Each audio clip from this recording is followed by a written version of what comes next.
Ho, ho, ho! Santa Claus has arrived. This iconic phrase, so symbolic of Christmas, is one of the first we learn as children. Our parents would always tell us how important it was to behave all year long to ensure gifts from the good old man. For many children, this worked as an incentive, but as we grow up, the fantasy fades, and we eventually discover that Santa Claus is, in fact, a character created for this celebration.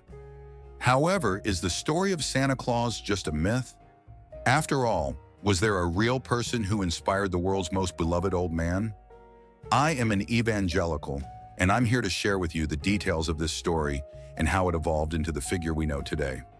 Santa Claus is traditionally described as a chubby man with rosy cheeks, dressed in red, and famous for delivering presents to well-behaved children.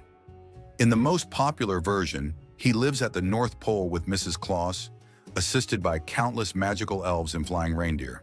That's the image you've always had of him, right? But now let's travel back in time to understand the origins and development of this iconic character. It all began in the 3rd century with Saint Nicholas, who was born around 270 AD in a city called Patara, located in what is now Turkey. Born to wealthy and devout Christian parents, he grew up in the faith, and after the death of his parents, he inherited a great fortune.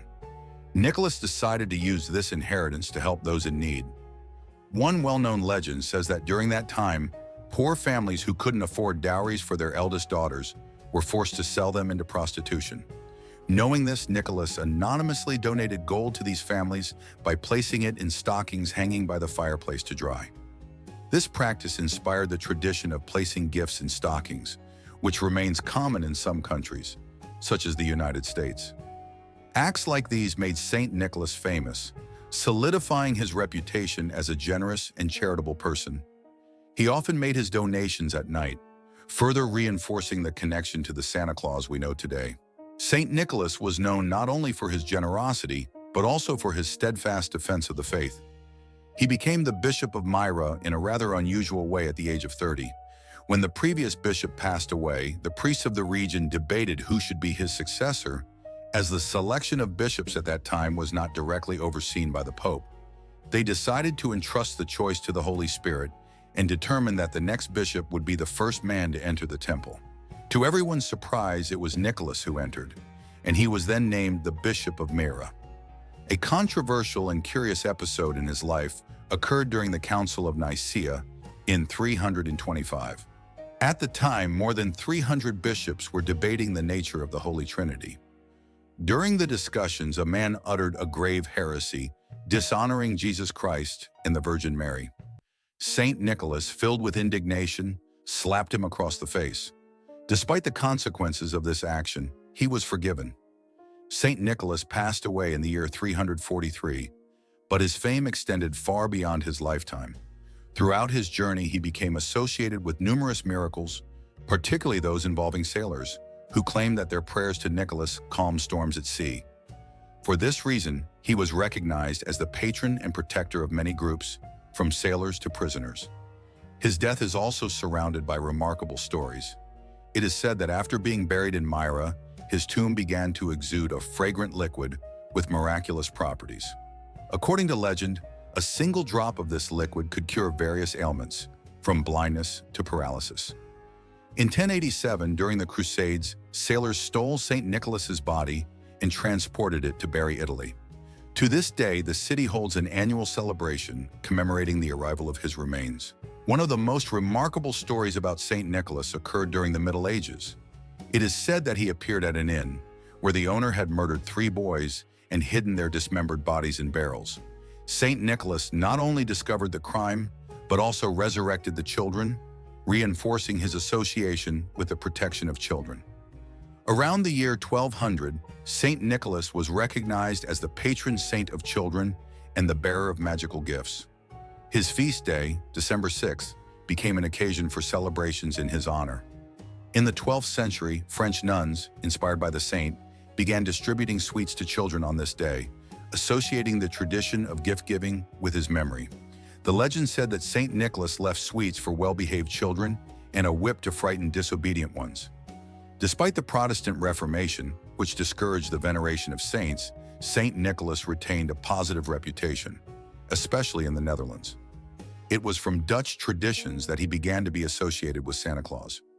Around 1700, Dutch immigrants in the United States founded a church dedicated to Saint Nicholas in New Amsterdam, modern-day New York City. It was in this context that his name evolved into Santa Claus, becoming closer to the Christmas figure we know today.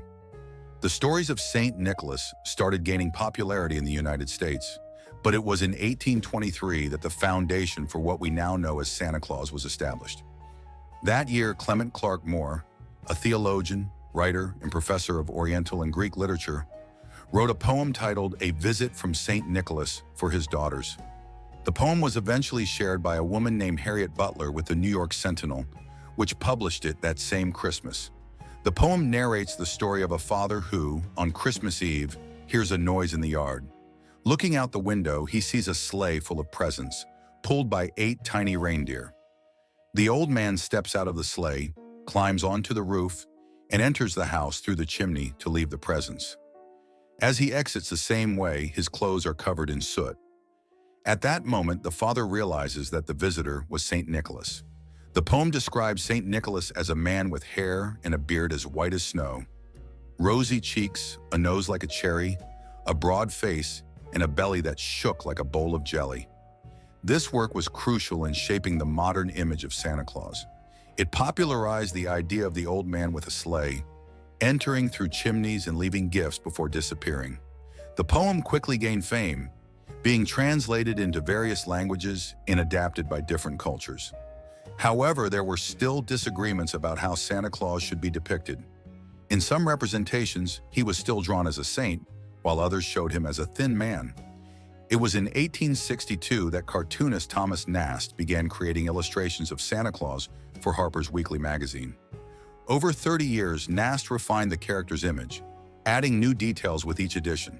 He established, for instance, that Santa Claus lived at the North Pole and read letters sent by children. Despite these contributions, the image of Santa Claus as we know it today took its definitive shape in 1931, thanks to a Coca-Cola advertising campaign.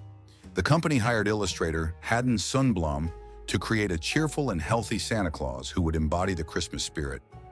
Sundblom combined the characteristics of a loving grandfather with the strength of a hero, crafting a figure that quickly became popular with children and adults around the world. In the advertisements, Santa was depicted delivering presents, reading letters, and of course, enjoying a Coca-Cola. Until 1964, Coca-Cola continued using this image in its Christmas campaigns, solidifying Santa Claus as the symbol of Christmas we recognize today. While this image may evolve in the future, for now it continues to delight children and drive holiday commerce.